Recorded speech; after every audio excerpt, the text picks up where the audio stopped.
the whole idea of Palestinians being moved into Egypt would be something that they would regard as a security catastrophe. But believe me, Sisi wouldn't have any issues about moving them somewhere else, if not throwing them into the sea. Compared to Mubarak at its height in terms of media suppression, in terms of people being arrested, forced disappearances, how different is this to that? Why did Sisi air live, the massacre? He aired it live. I mean, people were watching the massacre on TV. It was simply a message to the public that any form of collective action in public spaces is not welcome anymore.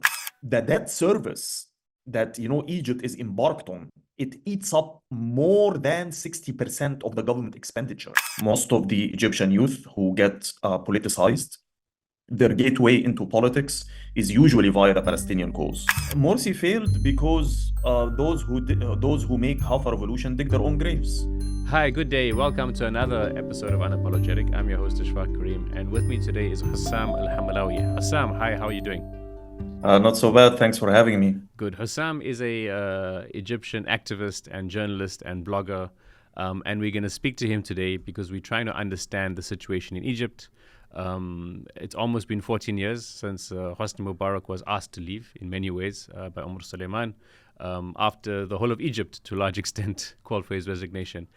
So we're going to try to understand the situation in Egypt, what it's like 14 years from then, what's happened in the last 14 years. But I think, Hossam, just to start us off, I think what's in most people's mind now when they think about, at least especially people outside of Egypt, and maybe lots of people in Egypt as well, when they think about what's happening in Egypt, it's probably connected to to the war in Gaza, but especially Trump's statements that he wants most of the Palestinians in Gaza to be removed. We're not sure where. The assumption is a lot of them will be moved to Egypt. And connected to this is also what happened in Syria. But before we even go there, how do you see any sort of mass transfer of population into Egypt? How will it impact Sisi's leadership? While many people are quick to denounce Trump as a lunatic or as mad or as a fanatic, Trump's statements actually align very much with the vision of the US ruling elites at this point, who are in a global fight for domination and they feel insecure vis-a-vis China. So they are trying to show their strength in all the flashpoints around the world. And obviously, the Middle East would come as one of the most critical junctures in that struggle.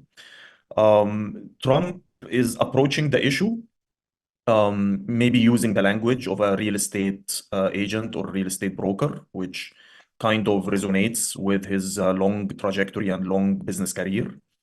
But at the end of the day, these are the fantasies of the Israeli far right and sections also of the so-called Israeli left. But it would have a catastrophic impact on the security of the neighboring Arab states. I'm talking here about the political regimes in specific. I'm not talking about the popular reception or popular solidarity on the street level. The idea of moving Gazans into Egypt was already floated at the beginning of this war, the war on Gaza of October 2023. And Sisi, there is no question about it. Sisi, we say that he would sell whatever is that could be sold in order to make some extra bucks. He has no shame about anything. But he resisted that. And if this is an indicator of anything, it's not an indicator of his nationalist credentials or his pro-Palestinian stands or what have you, but it shows how scared he is about the influx of Palestinians into Egypt and their impact on his own regime. Now, why is that? The Palestinians have historically acted as the main radicalizing and politicizing factor for Egyptians. Most of the Egyptian youth who get politicized, their gateway into politics is usually via the Palestinian cause. And it is through the Palestinian cause that Egyptians start drawing parallels with their domestic or with their local situation, and they start getting inspired by the Palestinians. And in so many ways, the main turning points in Egypt's radical history from below was in a way directly or indirectly linked to events happening in Palestine. Most notably, the 2011 Egyptian uprising, which I assume we will talk more about later. If you move like 2 million Palestinians or 1 million Palestinians or what have you into Egypt, Sisi already on the record came out in 2023 saying that if this happens, then the Palestinians will take Egypt as a launching ground for attacks against Israel, like what happened in Lebanon and in other places. And for such a fragile regime, which is currently ruling the country using coercion, the whole idea of Palestinians being moved into Egypt would be something that they would regard as a security catastrophe. But believe me, Sisi wouldn't have any issues about moving them somewhere else, if not throwing them into the sea. And already he had proposed to the Israelis in 2023 that, well, instead of talking about moving them into Egypt, why don't you move them to the Negev desert until the war is over, and then, bring them back to Gaza. So it is in that regards that it is in that context that we have to understand why the regime is opposing the transfer. It's not out of some nationalist credentials. It's mainly because Palestinians are regarded as a security risk. Okay, outside of transfer, and I understand in talking in the context of Gaza and the war in Egypt, transfer is always kind of there, right? But outside of this accelerated rhetoric, both from the start of the war and now recently with Trump, outside of transfer of Palestinians from Gaza into Egypt, just how's the war itself? It's the scale of the genocide, the devastation. How has that has it made the regime more fragile? Because already, as we will discuss, the country is reeling from economic problems. There's been suppression for very long. How has the war in itself just sort of weakened, or has it weakened Sisi's regime? On the short term, it hasn't weakened the regime. And actually, the regime managed to play its cards very well with its European and regional backers. By the end of 2022, like 1 year before the war, Egypt was already on the verge of declaring bankruptcy. Our national debt has gone totally off the wall. When Sisi assumed presidency in 2014, Egypt's external debt at the time was something that's close to 40 billion US dollars. Now, in 2025, it has gone over 150 billion dollars. And there are estimates that would go even higher than that.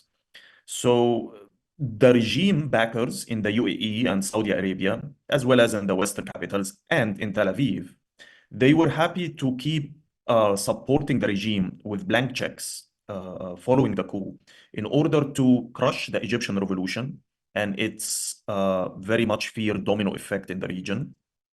In addition to dismantling the Muslim Brotherhood, which was the boogeyman for many in the Arab Gulf states, especially the UAE.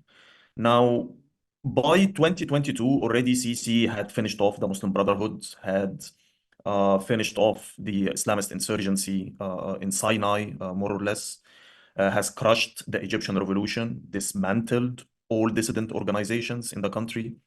So simply the regime backers and international donors were like, we can't keep on bailing you out with blank checks while you take this money and you go on spending them on white elephant projects, which I assume we will talk more also about them later, and giving the economy, handing it over to the military, which manipulates the free market mechanisms and gets off with so many advantages that stifles the Egyptian private sector in their view. So Sisi was under so much pressure. But as soon as the war broke out, most of the international donors in the EU and in the US, as well as the regional backers in Abu Dhabi and Riyadh, they rushed to bail out the regime because simply they couldn't afford more instability in the region. So in the first 3 months of 2024, they bailed him out by more than $57 billion. $57 billion that went into Sisi's pockets. And where exactly, I mean, who are the main donors in that regard or funders in that regard? Who are the main backers? It's mainly the EU and the IMF and then you have the UAE, the Emiratis, and the Saudis. Most of the money came from those donors. But of course, I mean, Sisi is more than happy to scrap off any sort of cash from any other capital around the world. But these provided the bulk of the bailout, $57 billion. So on the short term, actually, the regime managed to play its cards well, received much more money that Sisi could ever imagine. They saved him from declaring bankruptcy. Any sort of criticism about the human rights situation in Egypt became muted. It's not really highlighted any longer by Western officials. So he played his cards well, but that's on the short term, Ashfaq. But on the medium and the longer term, I think that the war in Gaza has severely impacted the regime. And I'm not here saying that it's only because of whatever transfer plans that are in the making, if Trump manages to pull it together or not. But Sisi already is suffering from a crisis of legitimacy. There was some point in the immediate aftermath of the coup that there was wide mass popularity for Sisi, driven by so many factors that we can discuss. But he kept on gradually losing this clout among Egyptians, mainly because of his economic failures, but also because of the unprecedented level of repression that is targeting all sections of society. To the extent that I would say that there are even some sections of big capital in Egypt who would like to see him go because they are negatively affected. Now, the war in Gaza, it simply accelerates such erosion of legitimacy for a couple of reasons. I mean, one, the Palestinian cause is something that's very central to Egyptians in general. It's very important. Secondly, Sisi built his discourse when he was launching his coup on the fact that he will make Egypt great again, more or less, where that Egypt will become a superpower once again. It's the Muslim Brotherhood and Morsi who brought us down. We were not being respected by international powers, but now we have a strong military general who will reassert Egypt's hegemony in the region. And as you can see, I mean, Sisi's performance during this war was a catastrophe. Never in our history, in previous wars on Gaza, that Cairo waited for Israeli approval in order to let in aid. The Rafah crossing was shut down, and Sisi was complicit in the ongoing genocide. And the small scattered protests that happened in the country at the start of the war, they were crushed brutally by the regime. And as I'm speaking to you today, there is still at least 129 protesters who are still in jail. At some point, they were double or triple this number, but they got released. But up until now, we still have people incarcerated.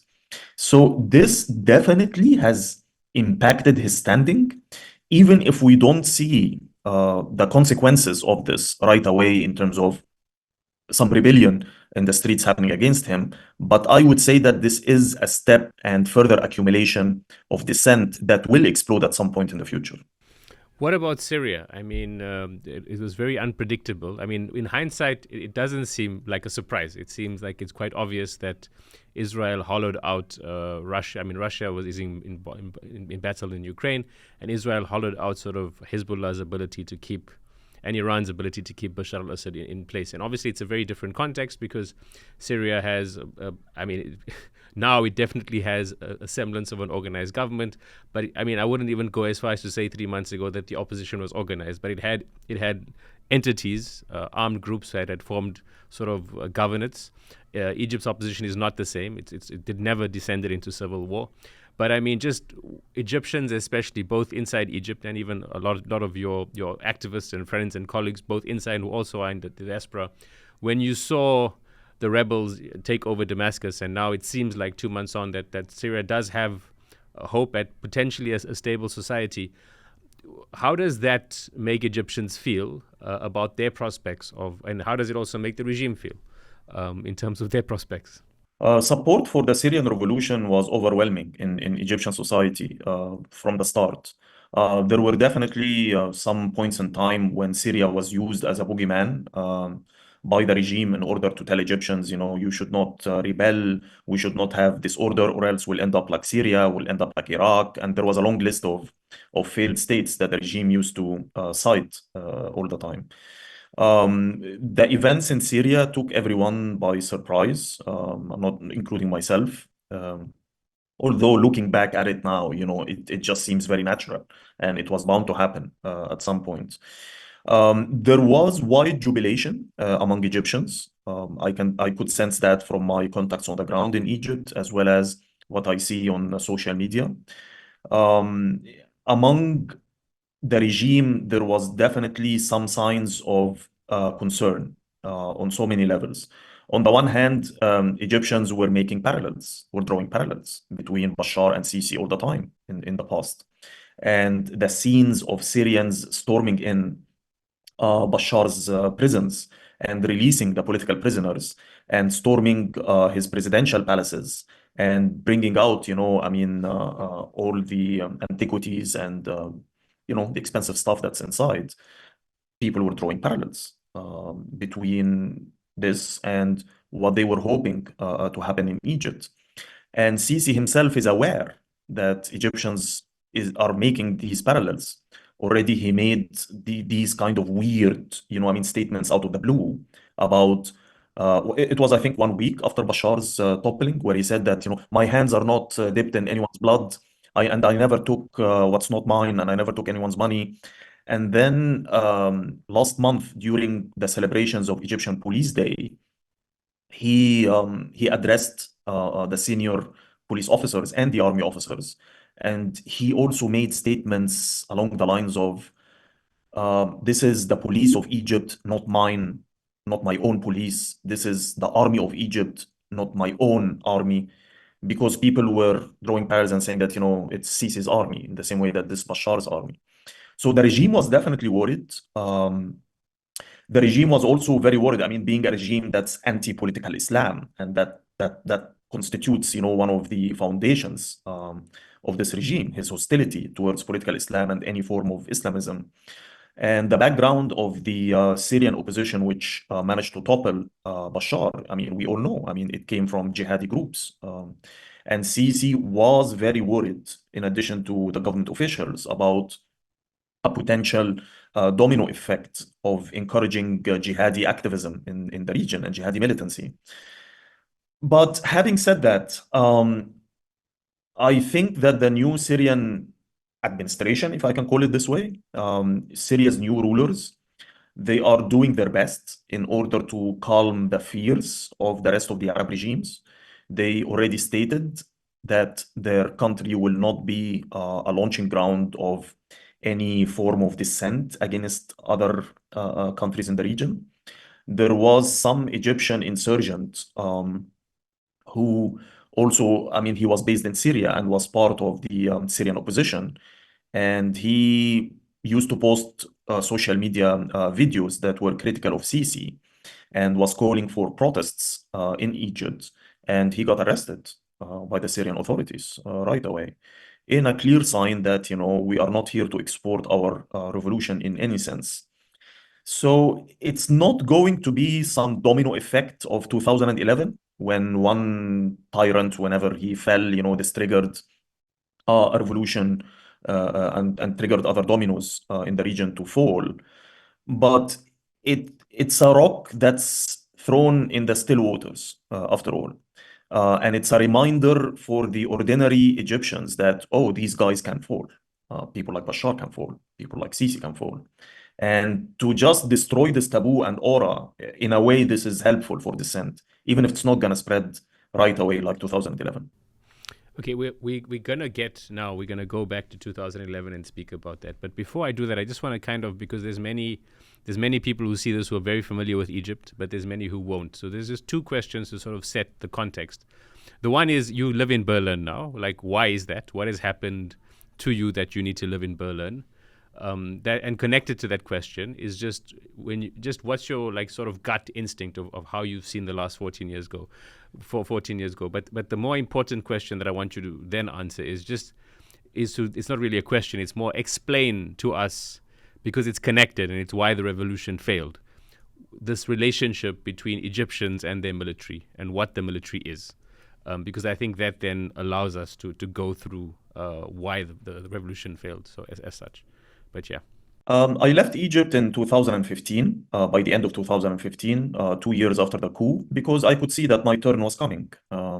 Initially, the crackdown by the military was mostly targeting the Islamist opposition, but I could see that the counter-revolution will not leave anyone basically in the camp of dissent. And it's only a matter of time before they start coming for the leftists and the liberals and the other non-Islamist opposition. In my case, I was a socialist organizer and active in the labor movement. And I was and still am a long-time member in the Egyptian Revolutionary Socialist Organization, which is one of the left-wing organizations in the country. So I had to leave. Initially, I went to Doha in Qatar, where I stayed for 2 years. And then I relocated to Germany, where I studied my PhD in political science. And I actually wrote my dissertation on the role of the security services in Egypt's counter-revolution. And since then, I've been residing here, and I cannot return to Egypt as long as Sisi is in power. And in that regards, I mean, my plight is not that unique. It's not that different from what other Egyptian dissidents had faced after the military coup. And in fact, I consider myself lucky. I'm still alive, and I'm free to speak and say whatever I want to say about Egypt, being abroad and being away from the regime's hands. But this is not the fate, and this is not the case of many other Egyptian friends and comrades that I have. And this has to do with how the coup basically proceeded in Egypt. For your viewers and listeners who are not familiar with Egypt, we had been ruled by an autocrat named Hosni Mubarak, who ruled the country for 3 decades. And in 2011, we had a revolution that initially an uprising that lasted for 18 days. And it kind of forced the military to step in order to depose Hosni Mubarak, because or else the whole regime would have collapsed. And this regime was beneficial to the senior brass in the country who were part of Hosni Mubarak's regime. And then the military, basically, at the beginning, they allied themselves with the Islamists, hoping to diffuse dissent in the country, but they could not diffuse that dissent. So they launched the military coup in 2013 in coordination with the secular opposition in the country. This is a crime that we have to remind ourselves with, that many leftists and liberals initially supported the 2013 military takeover. Now, the kind of regime that evolved out of 2013 was not a restoration of Hosni Mubarak's old authoritarian order, simply because the old order has failed in the eyes of the military and in the eyes of those who were conducting the counter-revolution. But the kind of regime that evolved is, in theory, a regime that tried to avoid the mistakes of the past in their eyes. And Hosni Mubarak's mistakes was not what you and I would think of, meaning the lack of equal distribution of wealth, human rights violations, political repression, police brutality. No, no, no. In the eyes of these generals, Hosni Mubarak was too lenient. And that's why a revolution happened. And hence you can understand the high level of repression afterwards. But you have touched, Ashfaq, on an important point, which is the Egyptians' relation with the military. And I think we should speak a little bit about this, because I feel that there are many cliches and stereotypes that are being said about that topic, which are not necessarily correct. Now, the myth as it goes is that this is the people's army. Egyptians have always loved their army. And part of why the coup happened, it's because Egyptians do trust the military, and that the military is one of the very few integral and professional institutions in Egypt's country and what have you. Now, this is largely incorrect. And I'm not here giving a subjective opinion, but let's talk about facts. It is true that Egyptian nationalism, like many other nationalisms around the world, you have the army at the center and at the heart of it. In that regards, I mean, you will find like in Pakistan, in other countries around the world, it's also the military somehow, has a central role in the nationalist ideology. Um, it is true that the Egyptian army is largely based on conscription. So this means that it's not as an institution completely isolated from society. It actually touches everyone's lives in one way or another. Um, it is true also that Egyptians are very proud of the 1973 war, which the Egyptian army fought against the Israelis. And it's presented in the nationalist discourse as some smashing victory over the Israelis. Of course, I mean, it's not like that, but the Egyptian performance was at least much better than the catastrophic performance that they exhibited in the 1967 war before that. But does that mean that the military is like the most beloved institution in the country? I mean, simply, you can just look at the conscription centers. Mandatory conscription is by law enforced in Egypt since 1955, at least. It's a universal conscription. But every single Egyptian, I assure you, would do their best in order to evade military conscription when it's time for it. And they regard it as a heavy burden and a waste of time and a waste of their careers and a waste of their resources. And anyone who could bribe his way out of the military would do it. You don't really find everyone like, flocking to the army centers when it's conscription time. Moreover, anyone who've been to the army and comes out does not really sing praises of the army because they get to see the corruption, they get to see the repression, they get to see the abusive treatment that they receive from the officers, and they could also see the class differences between the generals and between the conscripts and between the junior ranking officers. So in that regards, I mean, many people would superficially just say, oh, the coup happened and it had some backing because Egyptians have always loved their military. It's not the case. And in 2011, when this slogan was coined during the 18-day uprising of الجيش والشعب إيد واحدة, the army and the people are one hand, this was mainly addressed to the conscripts and the junior officers who were deployed in the streets during the uprising in order to try to win them over to their side. So when you talk about the military, it's not one military that we mean here. There is the military of the generals, the Supreme Council of the Armed Forces, and there is the military of the conscripts and the junior ranking officers. And that's what the revolutionaries were trying to win over all the time. Again, it's not something unique to Egypt. It's universal in every single revolution around the world. People try to win over the soldiers to their side. But if you look at the protests that ensued following Mubarak's overthrow, and as it became clear the intentions of the Supreme Council of the Armed Forces in Egypt, the slogan يسقط يسقط حكم العسكر, down with military rule, became on everyone's tongues at the time. And we had at least two anti-military uprisings in 2011. There were several clashes that happened also with the military. And when the coup happened, it is true that large sections of Egyptian society initially supported it, but it's not because that they trusted the military and they loved it, but also just like in the case of other counter-revolutions, sections of society, mainly the middle class, but not only the middle class, were yearning for stability. They got tired of the revolt, and the revolt did not produce the kind of economic prosperity that they hoped for.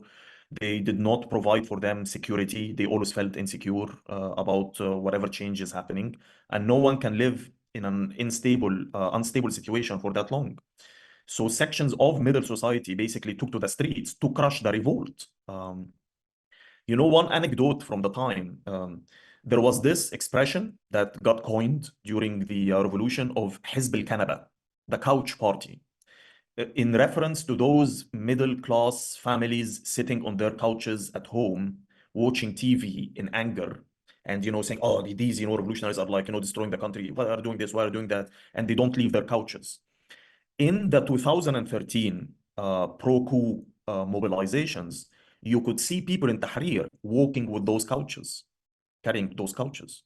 And it was very symbolic and anecdotal that now the couch party has taken to the streets in order to end this jungle once and for all, as they saw it. And Sisi also played on, he was pumping up propaganda in all directions at the time. Propaganda related to the Muslim Brotherhood being the source of all evil. If you tripped while you were walking in the streets, it's the Muslim Brotherhood's fault. Um, whatever terrorist attacks happened, whenever there is any violence of any sort, it was right away blamed on the Muslim Brotherhood at the time. And the privately owned media that was owned by Egyptian businessmen who were obviously not pro the revolution, they were inciting and creating mass hysteria and mass fear psychosis among the population, warning everyone that we're gonna descend into something like Afghanistan, we're gonna have a civil war like Syria, blah blah blah. We only need the military to save us. But there was also another line of propaganda at the time, pushed by Sisi, where he was promising economic prosperity. He was making all of these very rosy statements, promising Egyptians wealth.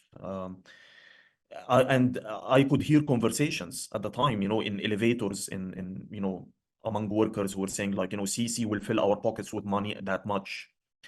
So there was this, and this is one of the main reasons that Egyptians in the beginning were willing to give him a chance.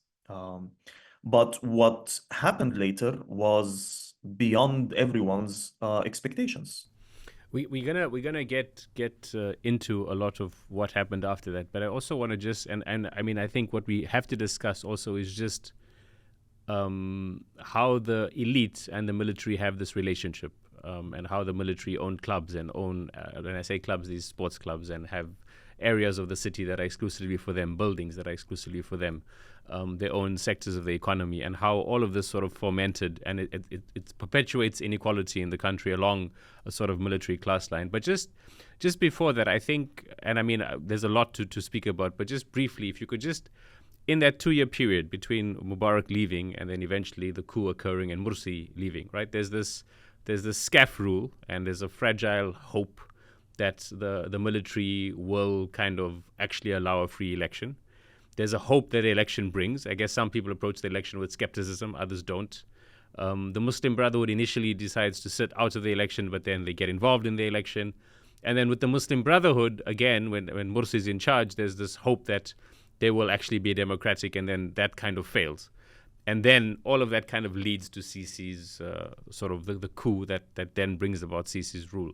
Just run us through those 2 years, and started off as a person who was an organizer for the 2011 sort of revolution, and just what that was like for you, and what your thought process was, and what the society was going through in that 2-year period. Because also for a while there was also it was always kind of very fragmented, but there was even some sort of semblance of free media and lots of voices, because in the aftermath of the revolution there's this unleashing of all of this energy. Just what was that like?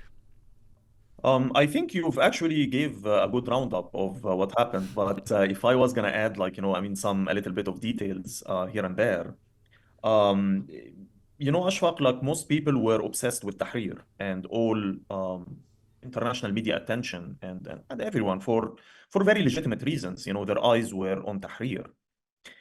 And as much as I'm very proud of my role in the square and of the heroic fight that we put up in the square, it wasn't really us in the end that toppled Hosni Mubarak. If it wasn't for the mass industrial actions that broke out during the last week of the 18-day uprising, if it wasn't for those labor strikes, I don't think that Hosni Mubarak would have fallen, or at least not right away. It's when Tahrir was taken to the factories and taken to the workplaces and strikes basically, I mean, everyone was on strike at the time.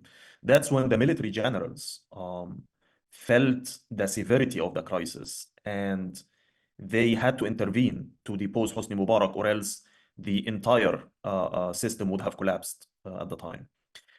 So on the 11th of February, Omar Suleiman, who was Mubarak's longtime spy chief, and he was promoted to vice president during the uprising, basically gave a speech to the public saying that Mubarak is stepping down and he is transferring authority to the Supreme Council of the Armed Forces, who are composed of around 2 dozen generals, senior generals in the military, who head the different branches and different military zones in the country. And that's when paths started to diverge. And it's not like the military was neutral in the 3 weeks, I mean, before that, not at all. The military could not crush the revolt because the revolt was happening on a national scale.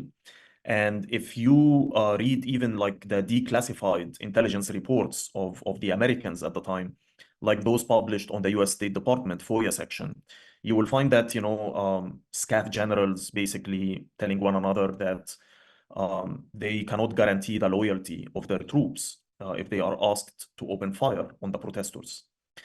So the military basically tried to diffuse the revolt. Now, when you talk to some sections in the opposition, whether they are Islamists or secular, some of them claim that it's from day one the military wanted to stage a coup, and what happened in 2013 was the plan all along. I disagree. Based on my research and my experience and my insights into the situation, I argue that initially the military was not actually keen on seizing power. It was keen on definitely engineering the transition, having civilian politicians in the forefront who can take the brunt and the blame, and they would retreat into and make an arrangement that's similar to the old Turkish model, where the military would be the custodian and the guardian of the system, and the civilian politicians, have their domain where they can play around with politics. And if they cross some red lines, then the military would intervene to basically depose them. And this was what SCAF, at least in my view, had their eyes on at the time. Initially, SCAF, when engineering the transition, allied itself with the Muslim Brotherhood and the Salafis in Egypt. And this, this wasn't some form of conspiracy because at the time, some people were saying that the Brotherhood had like generals in the closet and these guys have always been Islamist and what have you, but it's not true. It was a matter of pragmatism and practicality. The generals were willing to do this Faustian bargain, Faustian deal with the Islamists, whereby they would allow them to be part of the ruling coalition, where they would give them some share of the cake, would allow them to operate semi-freely, but in exchange for diffusing the militancy on the streets. And the Islamists were the most organized. They were much better organized than us, the leftists. The Muslim Brotherhood had already organizational presence in almost all provinces in Egypt. They had very powerful presence in the professional syndicates and on the university campuses. The Salafis also had their own networks, even if they were not, at least until 2011, represented by political parties of any kind. So it was a matter of a marriage of convenience. If the leftists were much more, and the liberals were much more organized than the Islamists in 2011, SCAF would have reached out to the liberals and the leftists trying to strike a similar deal. Now, the Islamists failed. It wasn't like also an easy marriage. There were definitely frictions along the way. For example, when you had the presidential elections in 2012, it's not true that SCAF wanted the Muslim Brotherhood to rule, because this is among the conspiracy theories that's usually being propagated about the Egyptian revolution. SCAF and the counter-revolution were laying their bets at the time with Ahmed Shafiq, who was the former Air Force general, the last prime minister that Hosni Mubarak had. And he was running on a platform in 2012, explicitly saying that he will crush the revolt and he will hang the revolutionaries in the gallows. And SCAF was for Shafiq, even if they did not obviously explicitly announce it.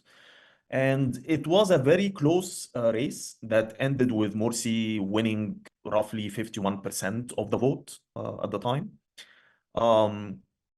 And from then on, actually, Morsi tried to appease the military. It's not true that Morsi was opposing the military, trying to withdraw the carpet beneath their feet or negatively impact their business empire of any kind. Actually, no. I mean, when you look at the facts, when you look at the policies and the laws that he enacted at the time, he didn't touch their privileges in any sense. And this was the core of the Muslim Brotherhood political project at the end of the day. The Muslim Brotherhood leadership, at least, they are not revolutionaries. They are reformists. They are reformists, pragmatists. They are for incremental change. They are more than happy to take over the old state, and they try to use the old regime institutions, but in their favor. And, those who make half a revolution dig their own graves, as the saying goes. When the Muslim Brotherhood could not pacify the streets, because, I mean, the polarization and the militancy and the industrial actions and the protests continued in Egypt, the military tried to intervene or decided finally to intervene and do the job themselves. They were not going to count on the Islamists to do so. They were not going to count on anyone to do so. They will do the job themselves. They will pacify the streets. And hence, you can understand the level of brutality and why Sisi and the generals in 2013 did not even bother about covering their abuses. Actually, the Rabaa Massacre, which happened on the 14th of August, 2013, which is the largest massacre in the history of modern Egypt, where the military and the security forces killed the Muslim Brotherhood supporters and the anti-coup protesters who were camped out in the Rabaa Square in Nasr City, that's my neighborhood, and in the Nahda Square in Giza. They killed in one day, according to Human Rights Watch, at least 817 protesters, but the estimates go far higher than that. It's probably close to 1,500, if not 2,000 protesters. And we never saw this in our modern history in Egypt. Maybe some other Arab countries like Iraq and Syria have seen bloody purges, and they have history of bloody purges that the regime, was not bothered about covering up. But Egypt was always different in that regards until 2013.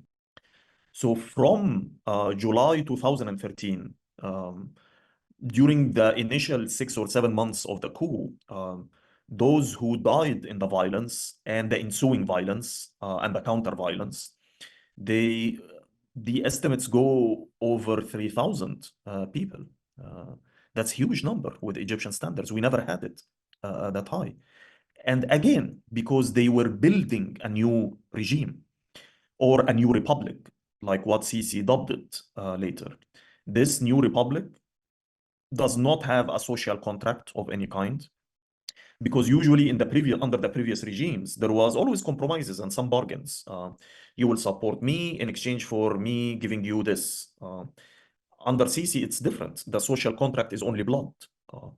Sisi is ruling exclusively by coercion, no consent of any kind whatsoever. He initially targeted the Islamists and dismantled the Muslim Brotherhood, dismantled most of the Salafis, except for for the regime-friendly Salafis that he lumped up all together at the Noor Party. They work with the security services. He dismantled most of the left-wing opposition organizations. He dismantled youth groups. He dismantled independent trade unions. Even apolitical charities, who were not involved in politics of any kind, they also got dismantled. The football ultras associations, which mobilized the youth, in sports events, but also took part in the revolt.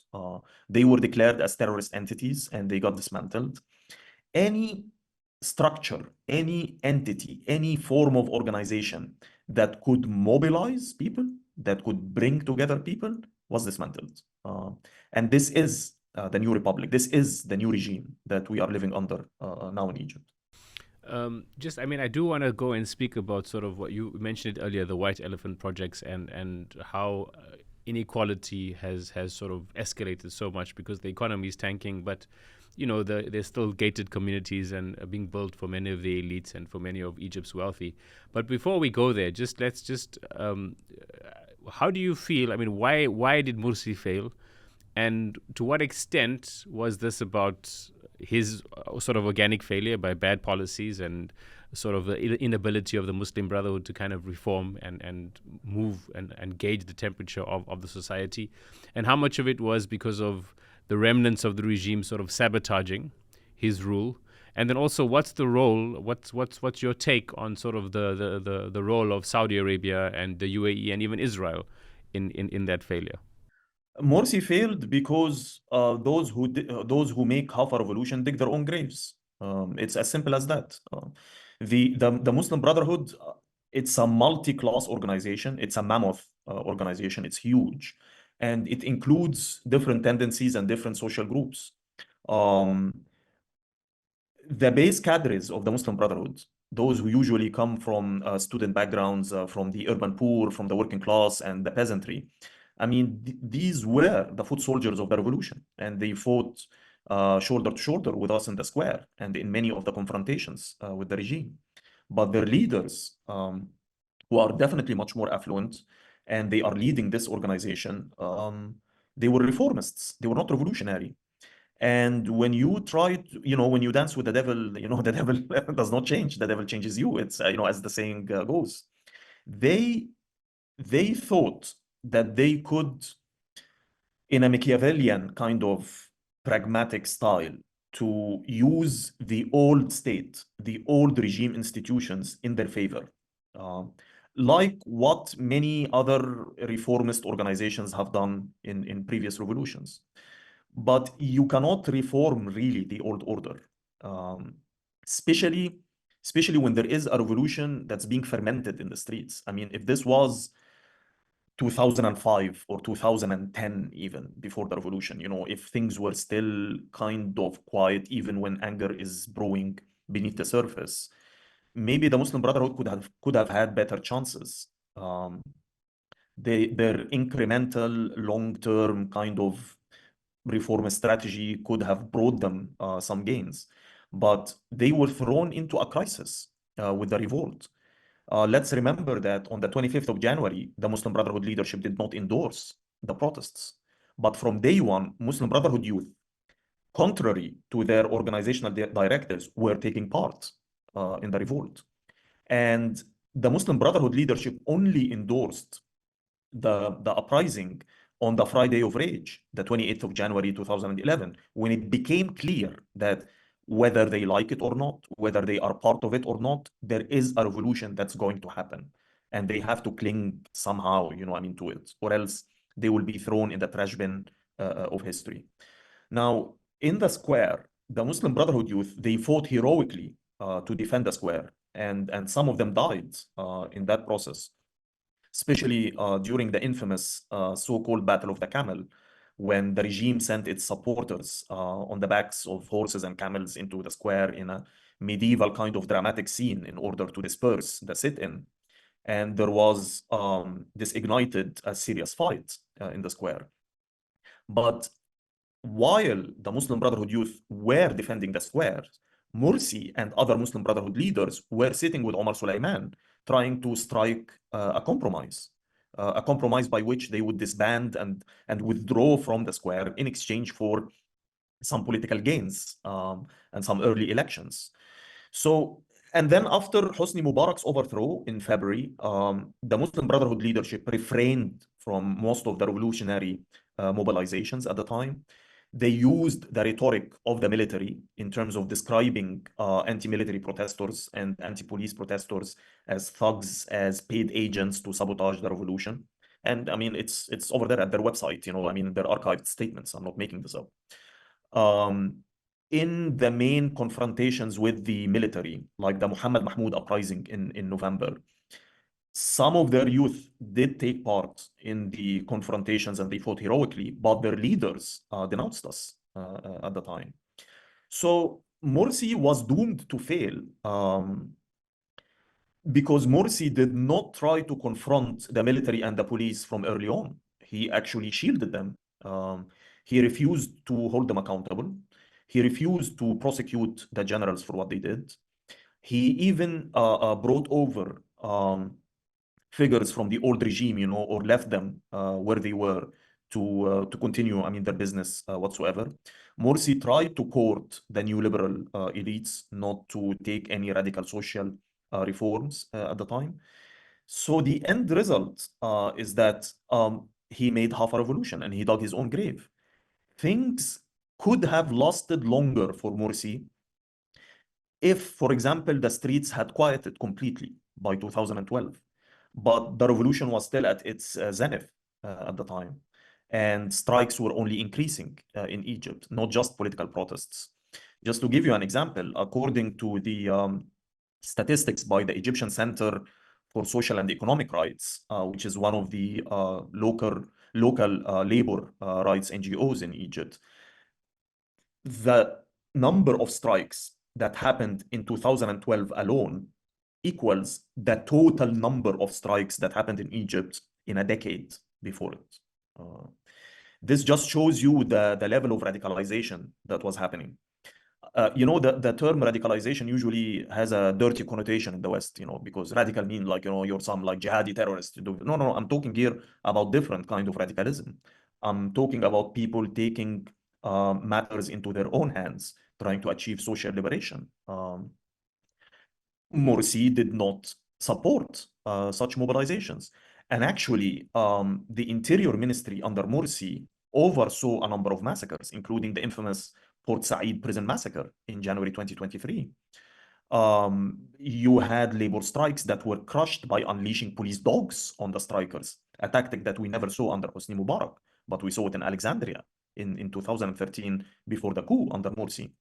So Morsi was doomed to fail simply because it's almost impossible to be a reformist in the midst of a revolution. He was trying to please the old state. He was trying to please, all sides, and you cannot please all sides in a revolution. What are your sort of sentiments about how the left and broader Egyptian society responded to Sisi's atrocities, starting with Rabaa, but like in the aftermath of the coup? And you've already mentioned how this sort of snowballed a process where there's just crackdown after crackdown after crackdown, to even the point where football associations and fans are being cracked down upon. But just what was your disappointment with that?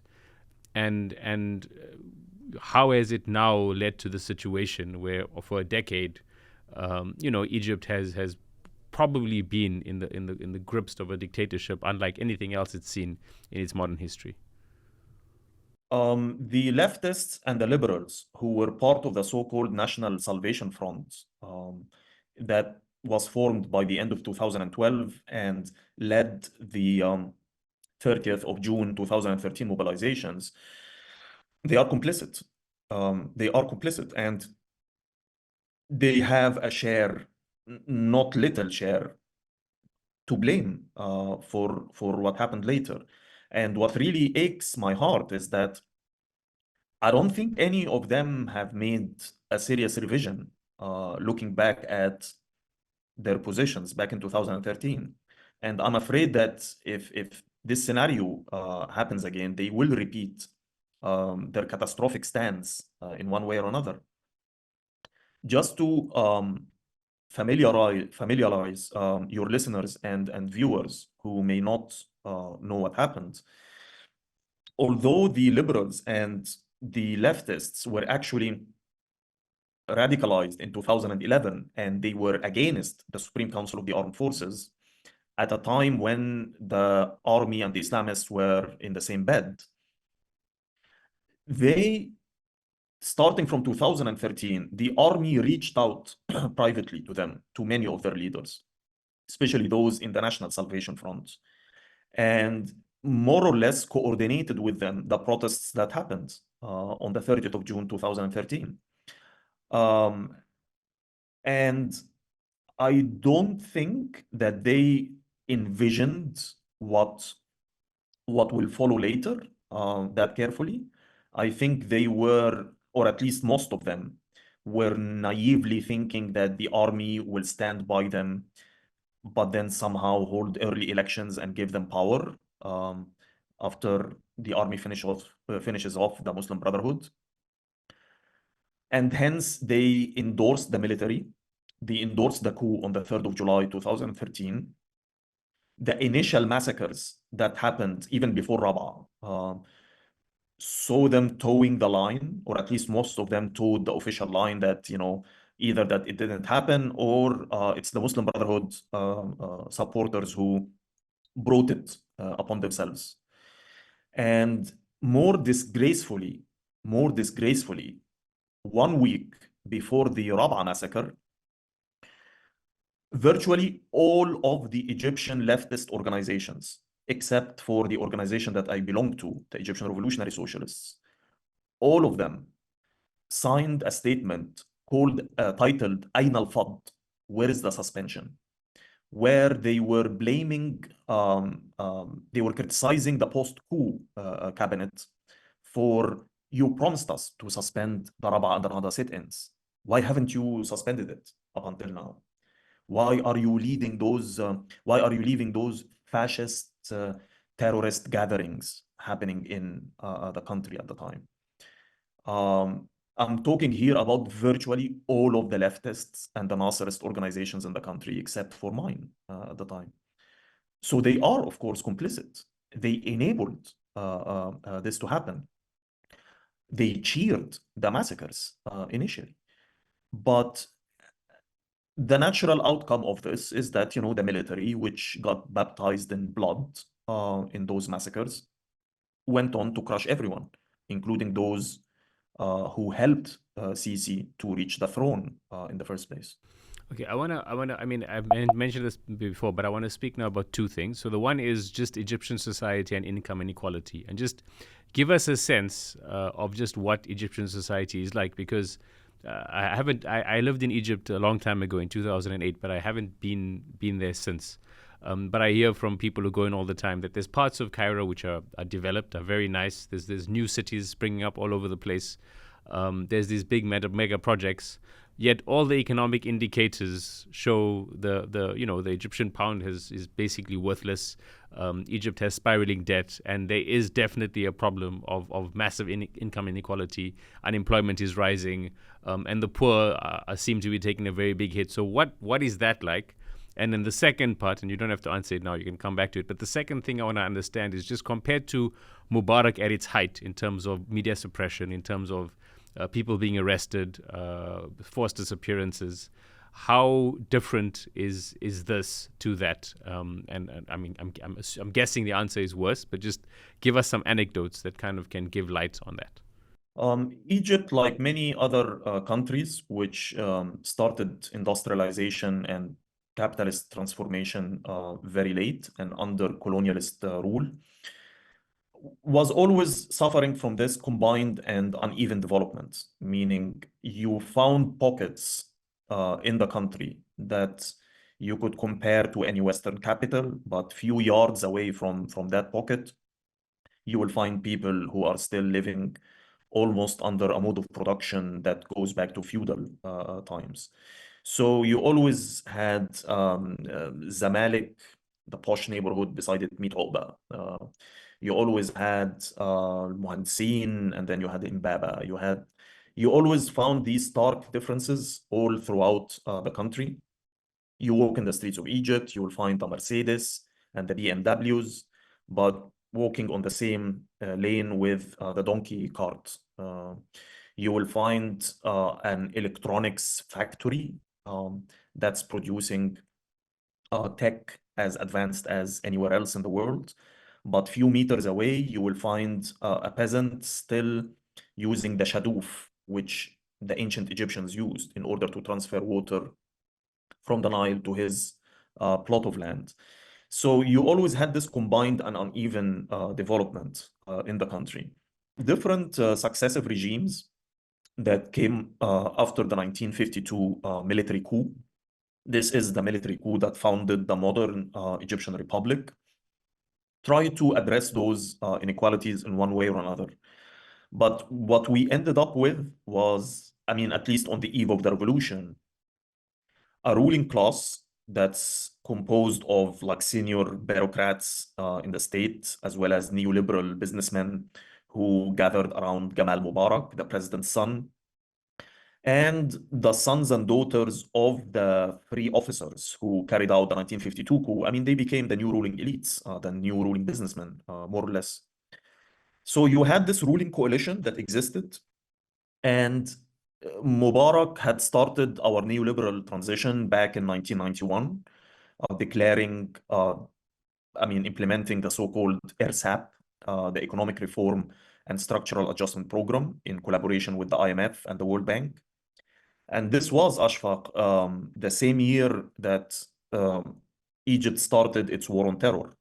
And it's always important to note that, neoliberalism and, wars on terror, wars on crime, wars on drugs, and all of these forever wars, they always go hand in hand. Because on the one hand, you implement austerity policies, you withdraw the state from the social sphere, but on the other hand, you militarize the police and you militarize society so that you would crack down on any form of dissent that breaks out as a result of such austerity. The neoliberal program of Hosni Mubarak, won the praise of the IMF and the World Bank and the international powers at the time. But as with other neoliberal programs in the global south, it produced stark inequalities in the country.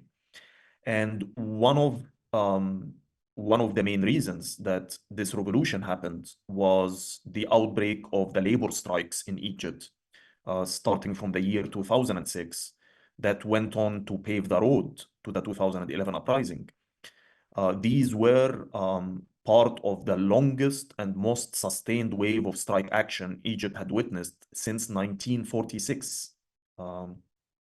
The year after the end of the Second World War, and when the Brits had promised us independence if we stood by them in the war. And the Brits being Brits, they tried to renegade on their promises. So this triggered these mass strikes at the time. We never had it as strong as that time since then. So when the protesters took to the streets during the uprising in 2011, the main slogan raised at the time was عيش حرية عدالة اجتماعية, bread, freedom, and social justice. The question of social justice was always on the agenda at the time. And as I was saying earlier, it's thanks to those labor strikes that broke out in the last week of the uprising and continued later after Mubarak's fall, that the revolution, at least its initial phase, ended in success. Now, when the counter-revolution started in 2013, Sisi was promising Egyptians a very rosy future, economic prosperity, and was making all of these promises and wild slogans, at the time. But what happened in the ensuing years was catastrophic for most Egyptians. And the economic situation in the country is one of the main reasons, if not the main reason, that the regime started losing legitimacy since the first devaluation of the Egyptian pound around the year 2016. Poverty statistics in Egypt, which used to be published annually, the government stopped publishing them in 2020. If this isn't an enough anecdote to explain how bad the situation is, there's nothing really more that I can say. They stopped publishing the poverty stats in the country. The the US dollar appreciated versus the Egyptian pound by more than 400% since the first devaluation in 2016. The external debt of the country went up from 40 billion roughly when Sisi took office to over 150 billion as we stand today. Anyone who is able to leave the country at this point is leaving. Are there people who are having it good in the country at this point? I would say, of course, there is. We are 100 million people. Those who are benefiting from the current policies are definitely the senior brass in the military, the senior security officials in the police, the senior officials in the intelligence apparatus, section of the judiciary, of the prosecutors, of top diplomats, and some businessmen who partner with the military in their projects. But the overwhelming majority of Egyptians at this point, they are languishing. One anecdote I can give you, Ashraf, is that spend some time on Facebook searching for those groups that sell used stuff in Egypt.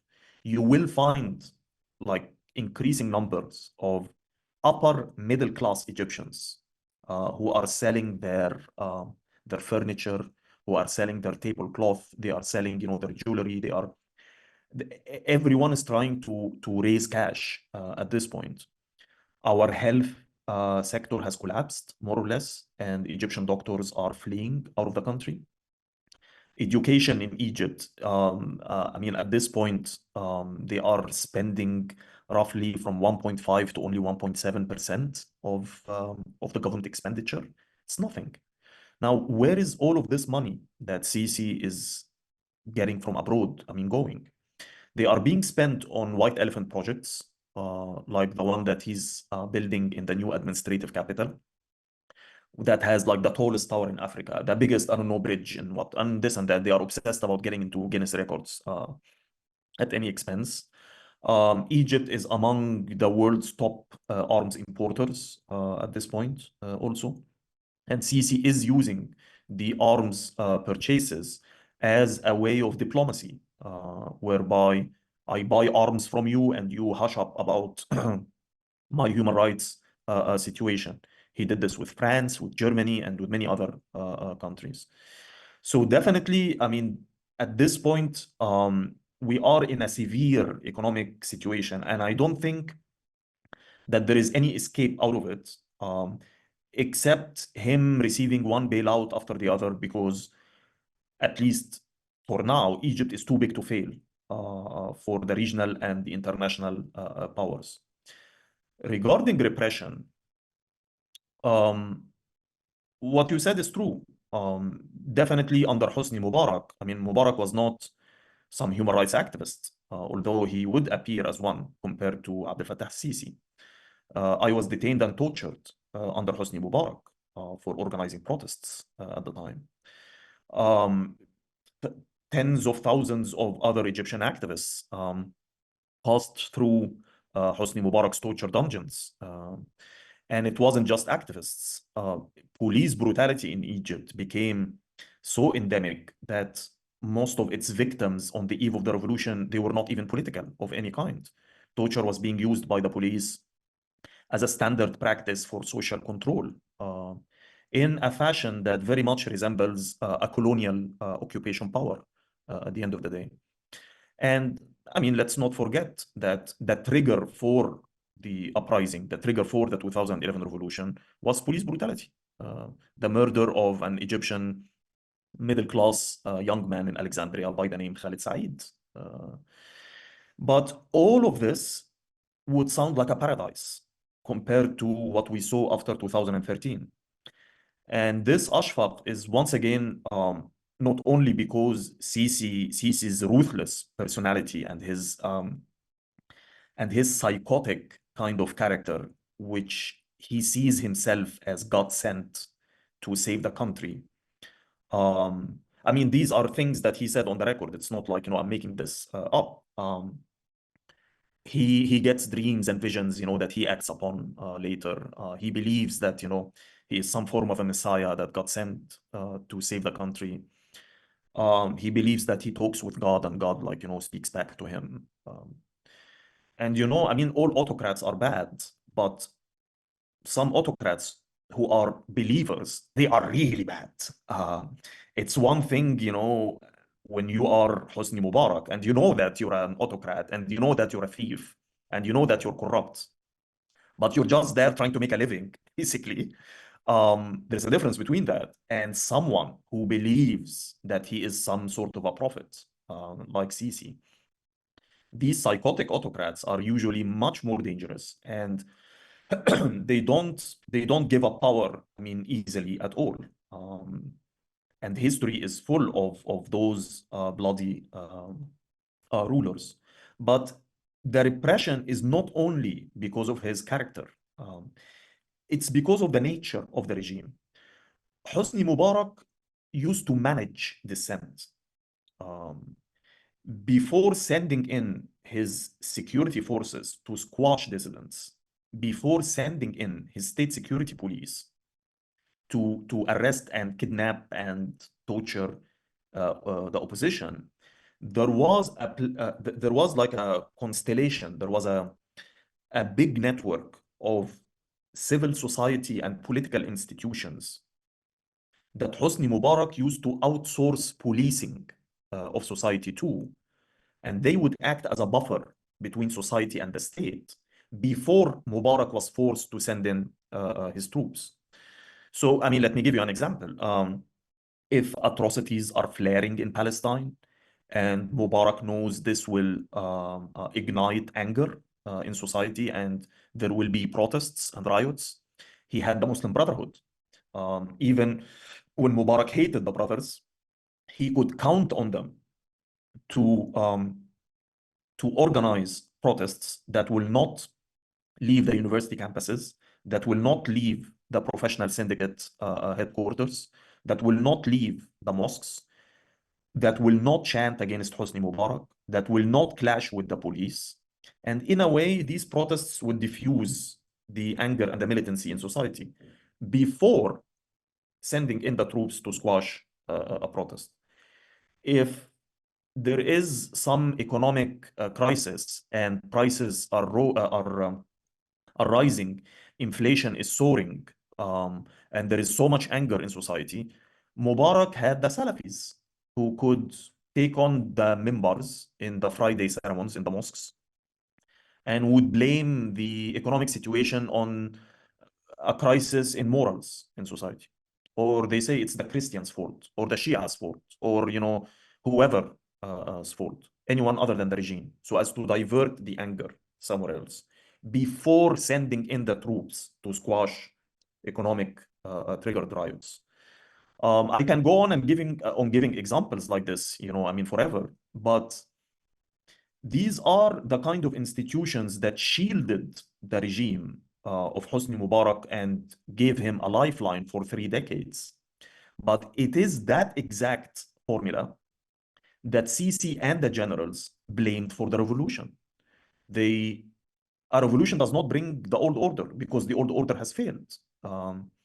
Instead, the counter-revolutionaries, they try to avoid the mistakes of the past. And in their eyes, Hosni Mubarak was too lenient. He was too weak. He was too tolerant of the opposition.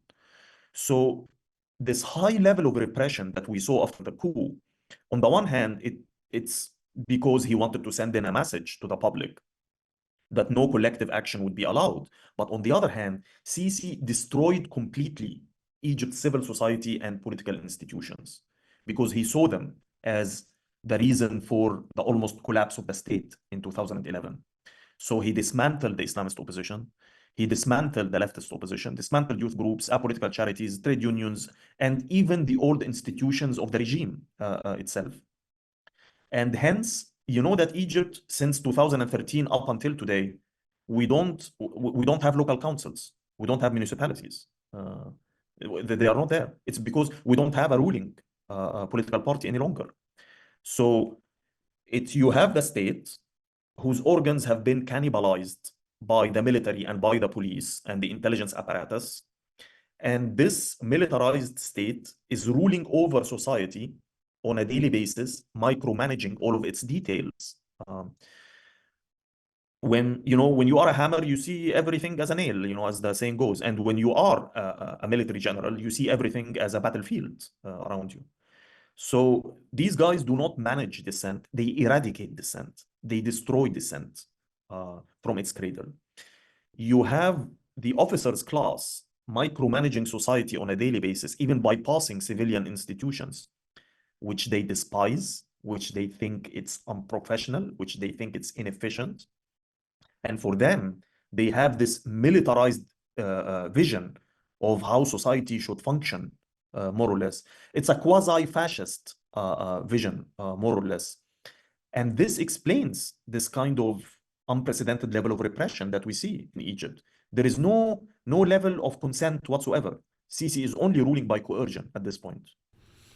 You mentioned you were tortured under the Mubarak regime. I mean, you can go into that a bit more if you're comfortable with it. But also, I mean, are you, given the extent of what you've just said and Sisi's brutality, do you live in fear even though you live in Berlin? My first detention and my first torture experience was in October 2000. At the time, I was a student organizer, and I was organizing Palestine solidarity protests on campus. And I was raising the slogan together with my left-wing comrades at the time, the slogan that became very popular afterwards, which is "The road to Jerusalem passes through Cairo," that we have to liberate Cairo if we want to liberate Jerusalem. And I was trying to draw the attention during my speeches and my chants and the banners that we were putting up to the complicity of Hosni Mubarak and his alliance with imperialism and Zionism in the region. That's why I was, kidnapped on the 8th of October in the year 2000. While I was driving my car, I had two cars just like, chasing in the movies, that cut the road in front of me. And then gunmen in plain clothes disembarked from the cars, took me, blindfolded me with a Palestinian scarf I was wearing at the time, and shoved me in the back seat of one of the cars, which then speeded to Lazogli Square. This is where the Interior Ministry old headquarters was, and that's where also State Security Police, the headquarters was. And for 4 days, I was held in interrogation rooms, and I was tortured. I was blindfolded most of the time. My hands were tied behind my back. I was stripped naked, threatened with rape, threatened with sexual abuse. There was, of course, severe beatings that went on, for hours. And I was finally released after 4 days. This was my first detention experience and my first torture experience, and it wasn't going to be the last. I was detained a few times later. But again, it is this kind of environment is incomparable with what we're seeing under Sisi, definitely. Being in Berlin, I'm definitely in a much better position than many of my comrades who are still back in Egypt. But also, when I'm abroad, I'm not 100% safe. At this point, it's not because that, I'm afraid that someone will target me here or kill me and whatever. I don't think it's not that level of danger that I feel. But each one of us has family back in Egypt, and they usually go after your family. And they did. Initially, my family was targeted by the regime initially after I left the country. And whenever there are any waves of protests that are happening, or whenever there are interviews that I give, like this one and others, there is always a chance that, someone from my family would be targeted. But I think that for those activists like myself in the diaspora, we have a very important role to play, because at this point, there aren't really any outlets whatsoever in Egypt to independently speak about the regime's policies, and there is no room for criticism whatsoever. And hence, it is up to us to play that role when it comes to the dissemination of information about what's going on back home.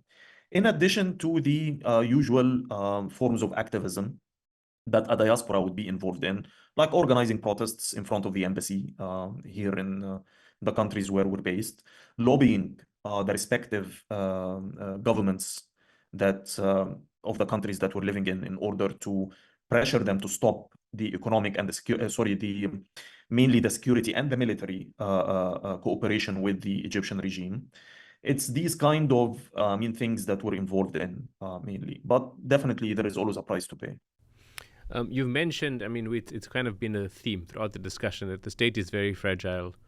But sort of, how do you see? I mean, obviously, you don't have a crystal ball, but if you could sort of predict what happens to the Sisi regime and how it would fall if it had to fall, and what replaces it, because there isn't really an organized opposition as such. Just play that out for me. What do you think? How do you see this regime coming to an end? What's the likelihood of that, and how would that happen?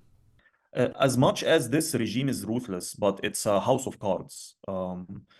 I spent a great deal of time in this interview, talking about the civil and political society that Hosni Mubarak had that used to shield the state.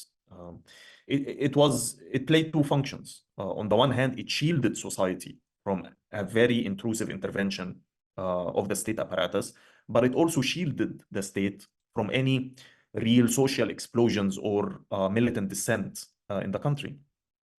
Sisi got rid of this. Sisi destroyed the civil society. And in the place of the ruling National Democratic Party that Hosni Mubarak had, we didn't really get any replacements for it.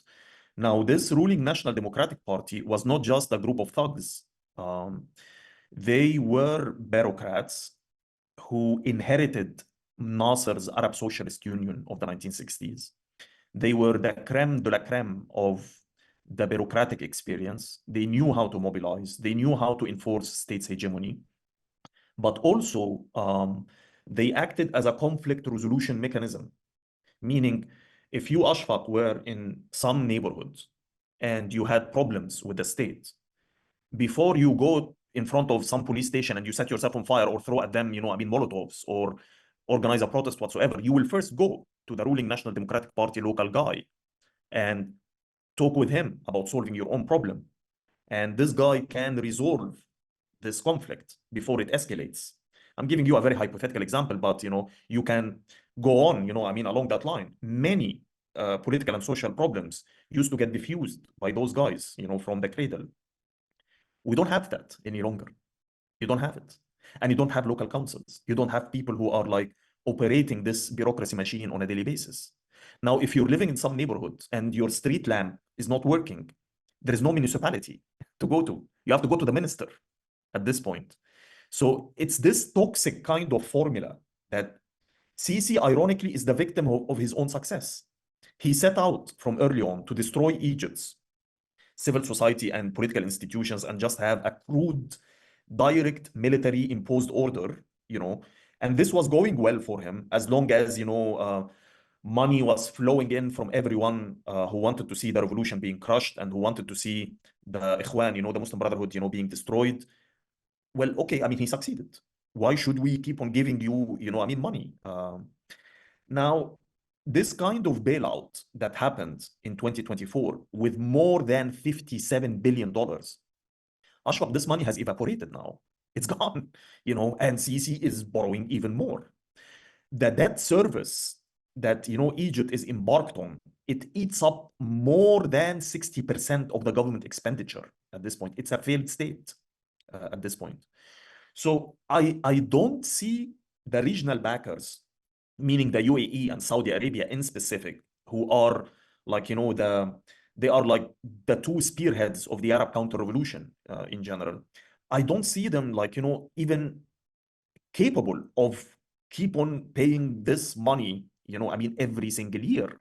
And this money that Sisi took from them and from the IMF, this money came with strings attached. They asked him to embark on more austerity policies. They also asked him for, privatizing the military business empire, which, he's been dodging those calls and he will maneuver definitely around it. But what he will not maneuver around is austerity, and he's been doing that. Prices of electricity has gone up. Prices of communication and telephones have gone up. Prices of all the basic services in our society has gone up. But what also is going up, Ashfaq, but very slowly and very incrementally, and it's not yet observed well by international experts and pundits and what have you, is the labor strikes.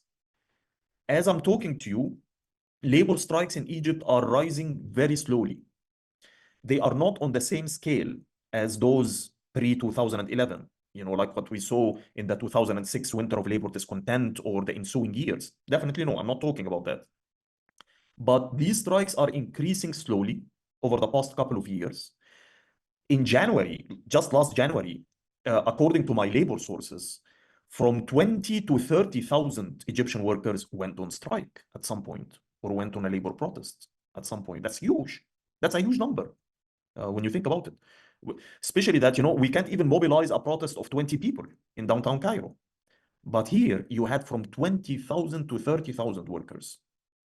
The trigger for those strikes, more or less, is the same. Rising prices of living conditions.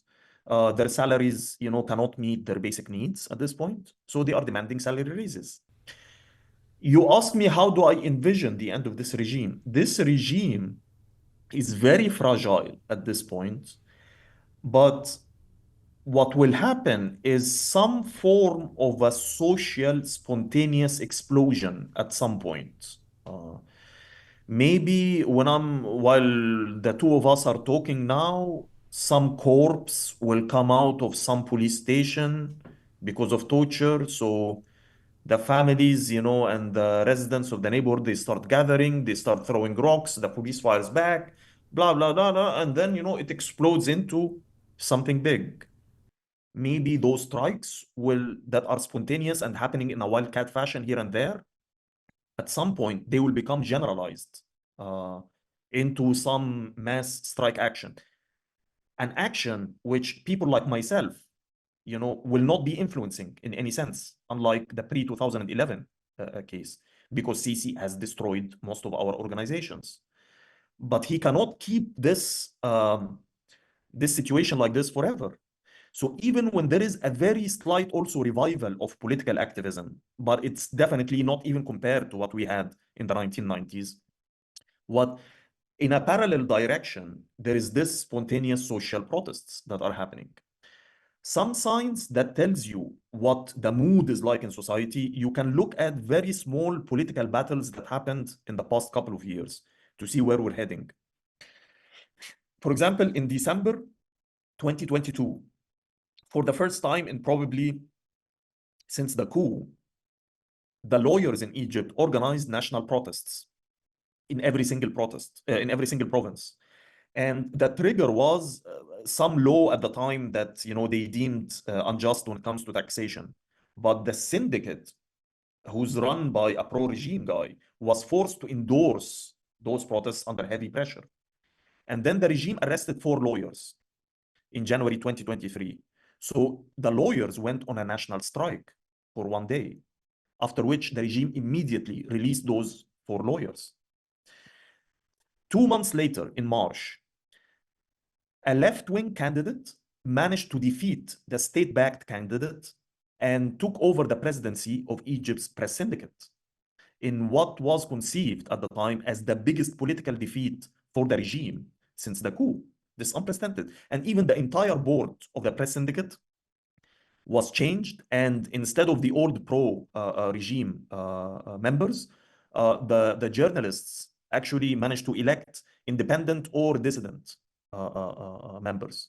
And the regime, believe me, they tried to rig the vote and everything, but there was such a strong mobilization by the journalists that they couldn't rig the vote at the time. 2 months later, the security services tried to depose the head of the engineers syndicate, he's not a radical, but he's independent at the time. And they tried to mobilize a no confidence vote in the syndicate. The engineers showed up in mass in a fashion that we didn't see in years, and they managed to defeat the regime and its no confidence vote, and the guy continued to be the president of the syndicate.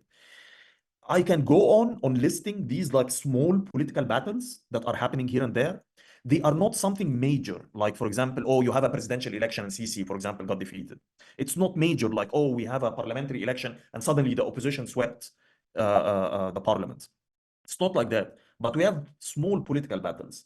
Now, at some point, these will converge, the small political battles and the social spontaneous movement that's happening by the workers and by the urban poor in the country. Especially that this is not wishful thinking. This is because the regime has failed. It's one thing to be a ruthless autocrat, but successful economically. So this means that, some people can make the Faustian bargain of saying, well, he's an autocrat and he's a dictator, but who cares? I mean, at least we're living well. But he's providing neither at this point. He neither provided political freedoms nor provided economic prosperity. So this cannot last for long. So there will be a generalized, some social outburst at some point. If this outburst and this mobilization manage to sustain its movement for like a week, the regime is that fragile that it would not last, basically. But when is this going to happen? I can tell you. Before 2011, I mean, I had, for example, a blog post in October, by the end of October 2010. It was titled, "There is something in the air." And I was predicting that, we are heading for a revolution at the time. But this was a time where my organization had roots on the ground in the industrial urban centers, on university campuses, in the professional syndicates. So I can gauge, I have the pulse of the streets. I know what's going to happen. I can tell you, keep your eyes on Mahalla, because, a strike is going to happen. Keep your eyes on X university, because a protest and a student rebellion will happen, because I had roots at the time. Sisi cut our roots. Sisi destroyed us. And even when there is now regrouping and some revival of dissident activities, we are still a far cry from what we were under Mubarak. So it will happen at some point, and I expect it actually not gonna be, that long, but in the near future, something is going to happen. But when it happens, I suspect that Sisi will go out, without a fight. No, he will try to put up some fight. And then we will see how solid the military would be behind him. I know that, the senior brass are definitely organically linked to this regime. They are the regime at this point. They are our ruling class at this point. But the bulk of the military and the bulk of the security forces are conscripts who are also suffering at this point. Will they be able to open fire on their fellow Egyptians at this point? We'll have to wait and see. But definitely there will be some blood, shed, because with this dictatorship, I don't think that he's gonna go out without a fuss. In his place, now it's a very tricky question because usually, the alternative for the regime will largely be impacted by how this regime falls in the first place. So if it is one scenario, for example, that, the military would feel that, okay, he is such a liability at this point, so we will let him go, but then we will try to negotiate with someone else. But they killed everyone else. So I honestly don't know at this point, with whom they can negotiate. And that's, the dilemma. But I have to be on the optimistic side. Egypt is 100 million people. There are many Egyptians who are brilliant, who are talented, whose potential is so untapped. And we saw glimpses of what those Egyptians could do in 2011. And I believe that, some alternative will evolve out of this when this guy goes away. Thank you so much for your time. I know you speak to us at great risk, as you mentioned, so it's really appreciated. And best of luck with everything. Thank you, Ashfaq. Allah shukran.